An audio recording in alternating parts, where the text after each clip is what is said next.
मनीषियों, वर्तमान शासन नायक भगवान वर्धमान स्वामी के शासन काल में हम सभी भव्य जीव यहाँ विराजते हैं। परम भट्टारक महाश्रमण उन भगवान वर्धमान स्वामी के मुख कमल से निश्रित भागवादिनी भगवती मजनवाणी का हम सभी भव्य जीव यहाँ करुणांजलि लगा करके पान कर रहे हैं। यह भागवादिनी, यह भगवती मजनवाणी सभी जीवों का कल्याण करे, सभी जीवों का मोक्ष मार्ग प्रशस्त करे।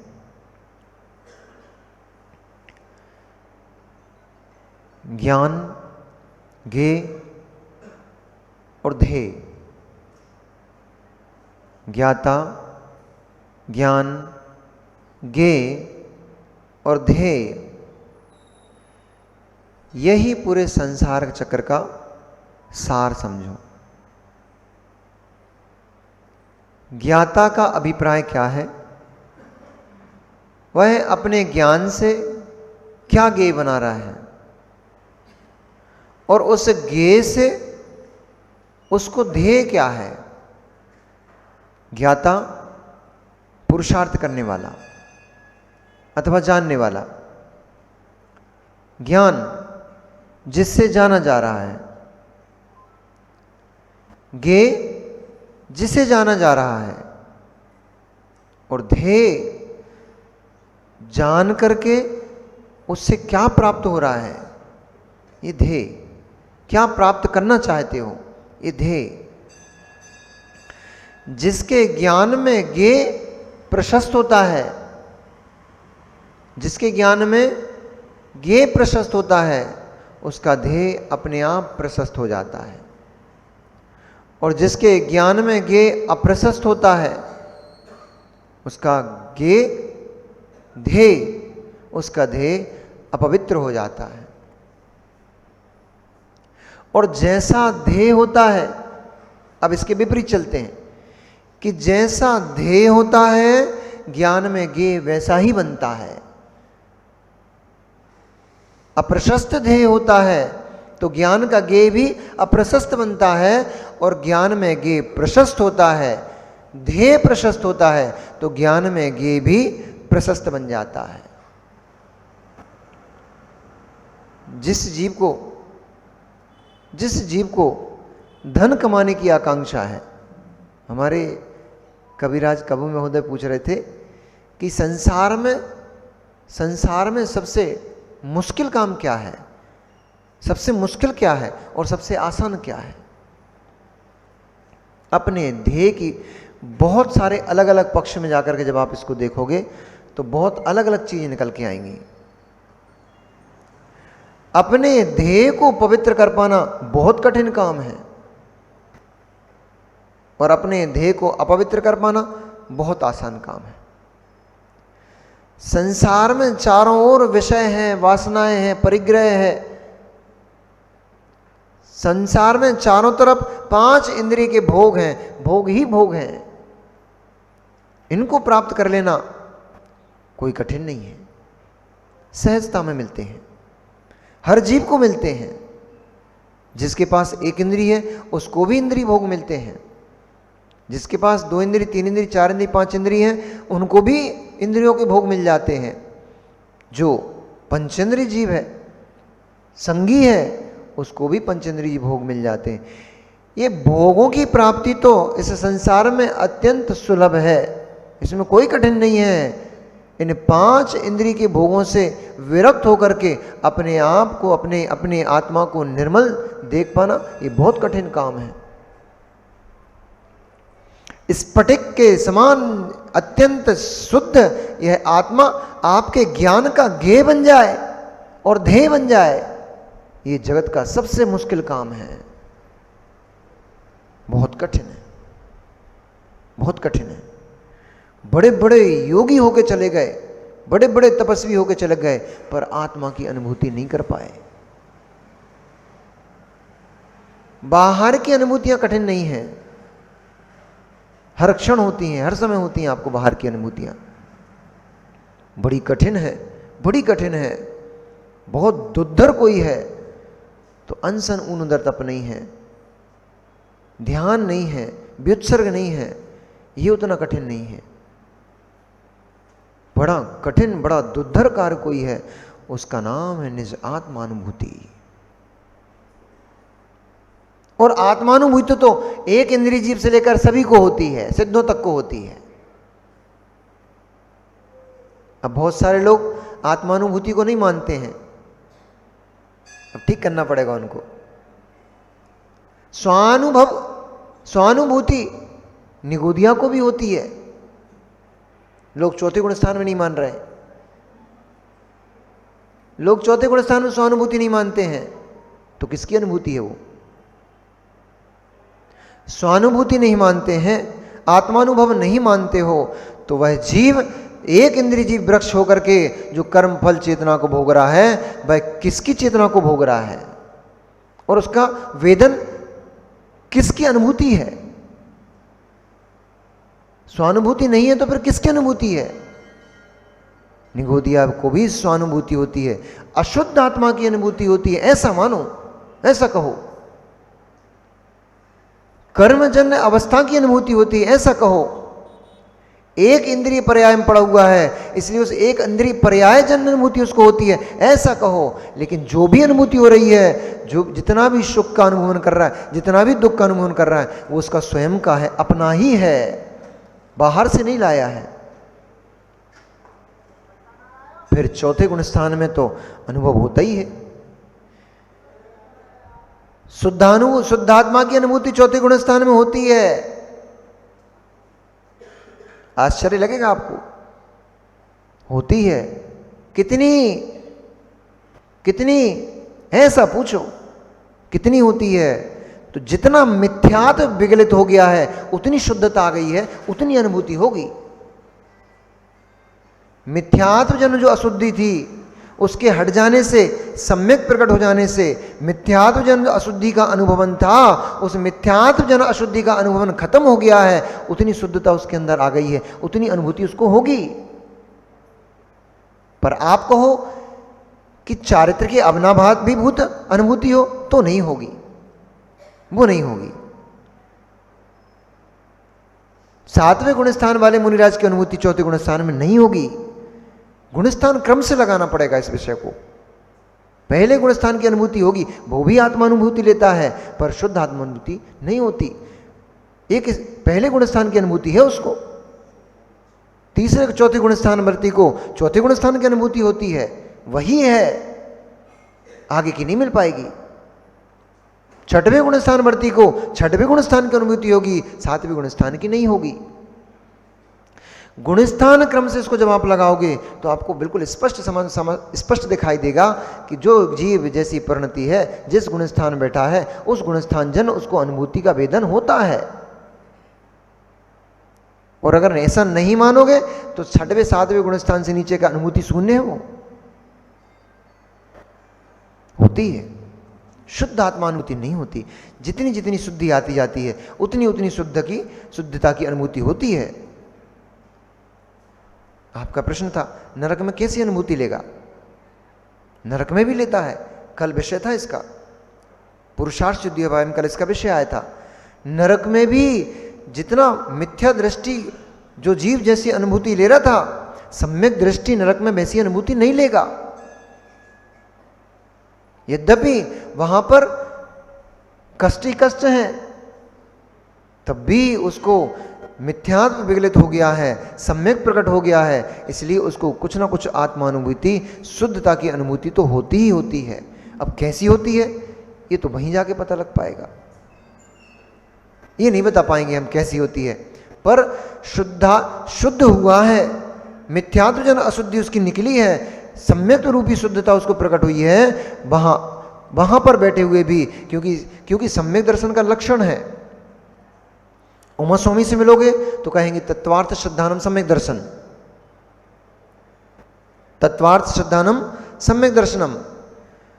तो जब तक वो जब तक वो नारकी नरक में बैठा तत्वार्थ श्रद्धान नहीं करेगा, तब तक उसको सम्यक प्रकट कैसे होगा? और हो गया और अब तत्वार श्रद्धा नहीं कर पा रहा तो उसका सम्यक छूट जाएगा, सम्यक दृष्टि बन के नहीं रह पाएगा। इसलिए वहां पर भी उसको तत्वार श्रद्धान होगा। उमा स्वामी से मिलो, फिर आओ आचार्य भगवान समंतभद्र स्वामी से मिलो। वो कहते हैं सच्चे देव शास्त्र गुरु के ऊपर सच्चा श्रद्धान करना, अटूट श्रद्धान करना, ये सम्यक दर्शन है। वहां उसको श्रद्धान होगा। नरक में हो तो क्या हुआ, नरक के कष्ट अपनी जगह हैं, उनका भी वेदन करेगा, वो उनका भी अनुभवन करेगा। परंतु सच्चे देव शास्त्र गुरु के ऊपर यदि श्रद्धा नहीं होगा तो सम्यक दर्शन कैसे बचेगा। फिर तीसरे चरण में आओ आप, तो आचार्य भगवंत कुंद कुंद स्वामी लिख रहे हैं आत्मानुभूति ही सम्यक दर्शन है, स्वसंवेदन ही सम्यक दर्शन है। और उस जीव को नरक में यदि सम्यक दर्शन हुआ है तो आत्मानुभूति होगी, स्वसंवेदन होगा, नहीं होगा तो सम्यक दर्शन नहीं बचेगा, छूट जाएगा। इसलिए पर्यायजन्य व्यवस्था पर्यायजन्य व्यवस्थाएं हैं, लेकिन निश्चय की बात अलग होती है, परिणामों की दृढ़ता की बात अलग होती है, परिणामों की धारा का कथन अलग है। जैसे यहां पर बैठा हुआ कोई एक मनुष्य दरिद्री है, दरिद्री कुल में उत्पन्न हुआ है, बहुत गरीब है, सुबह खाता है तो शाम को खाने का ठिकाना नहीं है, वो कष्ट से पीड़ित है। घर में सारे परिवारजन उससे बहुत लड़ते हैं, कलह करते हैं, परिवारजन उसको कष्ट है, पत्नी प्रताड़ित करती है, गालियां सुनाती है, पत्नी जन उसको कष्ट है, अड़ोसी पड़ोसी उसको दुख देते हैं, धन हरण कर लेते हैं, संपत्ति छीन लेते हैं, तत्जन्य उसको कष्ट है। पर उसको यदि सम्यक दर्शन है तो जैसे जैसे वो राजा भरत ने परीक्षा की थी ना, दीपक पहुंचाया था, तो दीपक हाथ में एक बूंद घी तेल गिर ना जाए, क्योंकि मेरी गर्दन पे तलवार लगी हुई है, तलवार चल जाएगी, गर्दन कट जाएगी। ऐसे ही उसको ना रानी दिखाई दी थी, ना महल दिखाई दिया था, और ना ही महल की कितनी वस्तुएं, कितनी संपत्ति, कुछ भी नहीं दिखाई दे रहा था। उसको तो मात्र दीपक और दीपक का तेल दिखाई दे रहा था, एक बूंद भी तेल छलक ना जाए। ऐसे ही सारों कष्टों को ऊपर पड़ते रहेंगे, झेलता रहेगा, परंतु दृष्टि आत्मा के ऊपर लगी रहेगी। मेरे परिणाम विकृत हो गए, मेरी आत्मा का घात हो जाएगा। ऐसी अपलक दृष्टि टकटकी लगा करके उस दीपक की भांति अपनी आत्मा को देखता रहता है। यह सम्यक दृष्टि का आनंद है।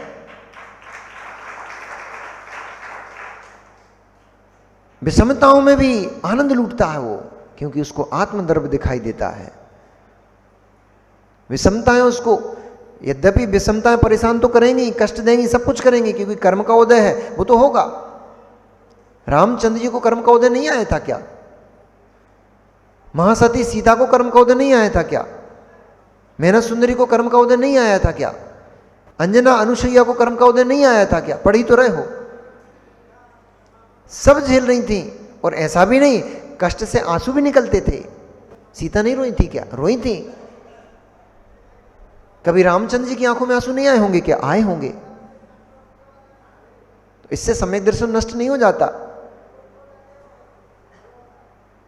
कष्ट का वेदन होगा, कष्ट का वेदन। अब बताओ, उदाहरण दें हम आपको, हम यही उदाहरण देते हैं आपको। जब मुनिराज केश लॉन्च करते हैं तो कुछ स्थान बड़े मार्मिक स्थान होते हैं, जैसे नाक के नीचे का ये स्थान होता है, ये बड़ा मार्मिक स्थान होता है। तालू होता है ये बड़ा मार्मिक स्थान होता है। तो जब यहाँ के बाल खींचते हैं तो स्वतः आंख में से आंसू टपक जाता है। तो अब आप लोग क्या कहोगे? अरे वे महाराज तो भावलिंगी नहीं बचे, केस लॉन्च में रो रहे थे। आपकी दृष्टि क्या जा रही है? अरे वे महाराज भावलिंगी मुनि महाराज नहीं बचे। क्यों? केस लॉन्च के समय उनकी आंखों में आंसू आ गए थे। तो आंख में खुजली होती है तो नाक से पानी क्यों बहने लग जाता है? कभी देखा आपने? आंख खुजलाने लग जाए, जोर जोर से खुजलाओ तो नाक में से पानी बहने लग जाता है। मिर्ची खा लो, खाने का काम मुंह कर रहा था, धारण करने का काम पेट कर रहा था, आंख क्यों आंसू बहा रही है? कनेक्टेड है एक दूसरे से। कंठ, नाक, आंख, ये जुड़े हुए हैं, कनेक्टेड है एक दूसरे से। तो ये कुछ मार्मिक स्थान होते हैं जहां पर कुछ थोड़ी सी भी वेदना होती है, अपने आप पलक में से आंसू निकलने लग जाता है। इसका मतलब ये नहीं हो गया कि उनका भावलिंग नष्ट हो गया। ऐसे ही यदि कोई सम्यक दृष्टि जीव किसी कष्ट से, उसकी पीड़ा से, उसकी संवेदनाएं, आंखों से आंसू निकलने लग गया, तो इसका मतलब ये नहीं हो गया कि वो मिथ्या दृष्टि हो गया। शरीर का परिणमन कर रहा है, भावों की दशा से, भावों की दशा से उसके अंदर ऐसी कुछ बातें उत्पन्न हुई, ऐसे कुछ भाव उत्पन्न हुए कि आंखों छलक गए, तुरंत निर्णय कर लेगा। ये तो सब जड़ की क्रियाएं हैं, सो चल रही हैं। मुझे इनमें थोड़ी आंसू बहाना चाहिए, मुझे इनमें खेद खिन्न नहीं होना चाहिए। तत्व निर्णय बहुत गहरी चीज है, उसे प्राप्त करना बहुत बहुत बहुत मुश्किल काम है। सब सुन लिया, सब जानते हैं, सब सुन लिया, सब जानते हैं, बहुत सारा पढ़ के रख लिया, सब कुछ हो गया, परंतु जब बीतती है उस समय तत्व का निर्णय। अब चलो, ये तो आपको शायद समझ में आया हो, नहीं आया हो। रामचंद्र जी से मिलो ना, जब लक्ष्मण जी का जब निधन हो गया था, अब कौन कहेगा उनको सम्यक दृष्टि, बताओ तो, वो भी छायक सम्यक दृष्टि। 6 महीने लक्ष्मण के लाश को कंधे पे लिए लिए घूमते रहे, दूसरों को बैरी देखते रहे, जो कहते थे भैया लक्ष्मण मृत हो चुके हैं, अब इनके पार्थिव शरीर को हमें दाह संस्कार कर देना चाहिए थे, तो क्या बोलते थे, तू मर जा जल, वो तेरे परिवार को जला, मेरा भाई उसको कुछ भी नहीं हुआ है, मैं उसको नहीं जलाने दूंगा। तुम लोग तो उससे ईर्ष्या रखते हो, वो इस भूमि का नारायण है, इसलिए तुम्हें उससे ईर्ष्या है, भूमि को अपने अधीन कर लिया उसने, इसलिए तुम लोग ईर्ष्या रखते हो उससे, तुम जलते हो उससे, इसलिए मेरे हाथों ही मेरे भाई को जलवाना चाहते हो। इतना मोह, इतना मोह। पर इसका मतलब ये नहीं कि 6 महीने कंटिन्यू ऐसा ही मोह चलता रहा था, कभी मंद होता था, कभी तीव्र होता था,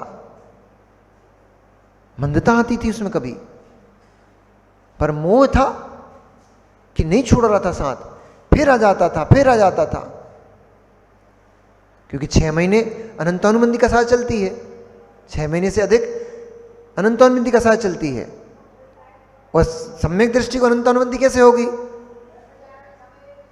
सिद्धांत बहुत गहरे हैं यहाँ ऊपर ऊपर की बातें नहीं होती हैं, यहाँ हवा हवाई कहानी नहीं होती है, यहाँ पर सिद्धांतों की बात होती है। जिन शासन में बहुत गहरे सिद्धांत हैं, 6 महीने तक, 6 महीने से अधिक यदि कसाय चली जाएगी तो अनंतानुबंधी हो जाएगी, और अनंतानुबंधी कसाय में छायक सम्यक दर्शन कैसे? इसलिए 6 महीने तक निरंतर उनको तीव्र मोह नहीं सताता था, अनंतानुबंधी कसाय उनके पास नहीं रहती थी, उसमें मंदता आती थी, उनका मोह मंद होता था, फिर बढ़ जाता था। इसी प्रकार से ये संसार में अपने अभिप्राय को पहचानना चाहिए जीव को। यदि अपने अभिप्राय, ज्ञेय, ज्ञान, हे, उपादेय, इनको जानने लग जाओ, अपने आप सारी चीजें स्पष्ट होती हैं। ज्ञान ले लिया, ज्ञेय बना लिया, अब उसमें पकड़ना आपको, मेरे लिए हे है कि उपादेय है। हे मतलब धारण करने योग, ग्रहण करने योग, उपादेय मतलब ग्रहण करने योग, और हे मतलब त्यागने योग, छोड़ने योग। तो ज्ञान कर लिया, अपने ज्ञान का प्रयोग कर लिया, ज्ञेय बना लिया वस्तु को, ज्ञान कर लिया ये अनार का रस है,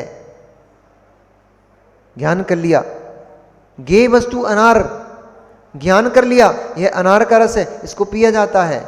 परंतु सर्दी हो रही है, इस समय मुझे पीना चाहिए कि नहीं पीना चाहिए, ये हे और उपादेय।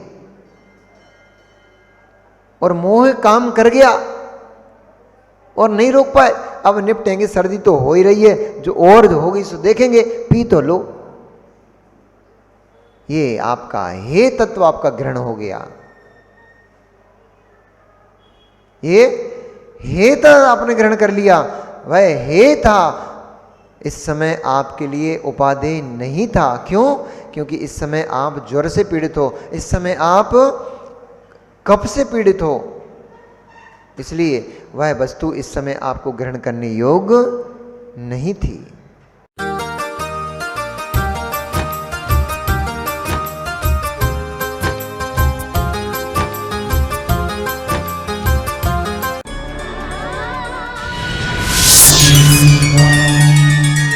रमोकार मंत्र एक ऐसा